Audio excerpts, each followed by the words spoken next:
Hi there, if you're joining me again, you may have already seen the first video I did on the channel, which was rambling on for about 13 minutes, and thought I'd follow it up with a quick 3-minute review of my i3s. I've now had this car for approaching 3 years. It's done around 21,000 miles, just short of that actually, and it's been pretty faultless, to be fair.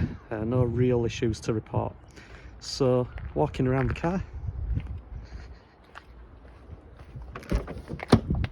you've got really good accessibility both to front and rear seats. I've got 6-year-old twins and they find it very easy to get in and out. The only challenge is sometimes getting into tight parking spaces, but we've got a little dance that we do around the doors now, which makes life very easy indeed. I'll hop into the back seat first. As you can see, there's room for feet, it's good knee room and good headroom as well. I'm 5'11" and there's a few inches above my head as I sit here in a natural position. You've got good visibility out of the windows as well. That's the other thing with the styling of this car.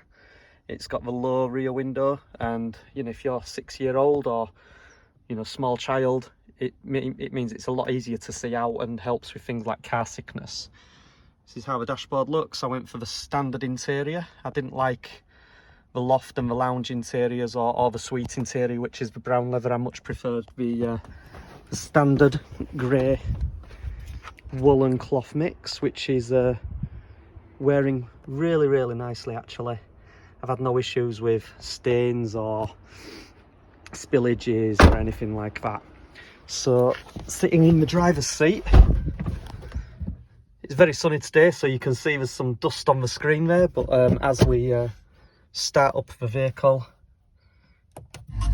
just start button. My partner's been driving the car, so you're getting the joys of Capital radio, Capital.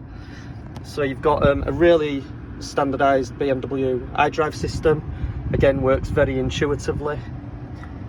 So you press, you've got the navigation is not active. Full sat nav with big widescreen display. Looks really impressive when you're driving around.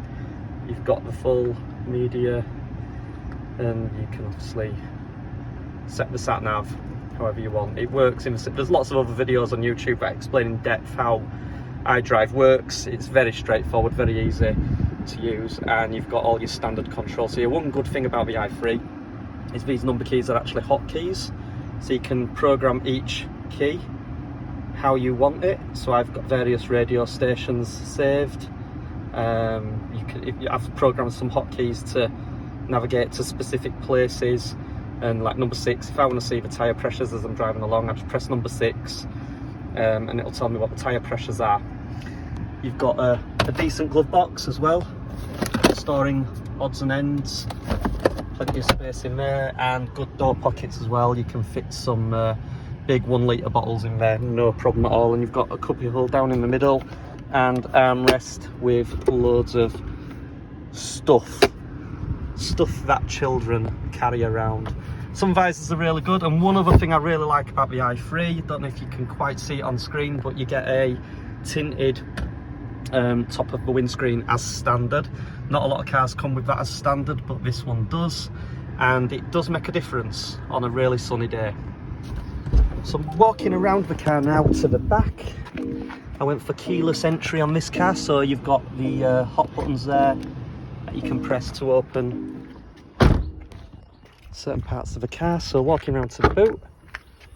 Hello Antonio, it's big enough to fit an alpaca, as you can see. Or in more realistic terms, you can get a week's worth of shopping in there, no real problem.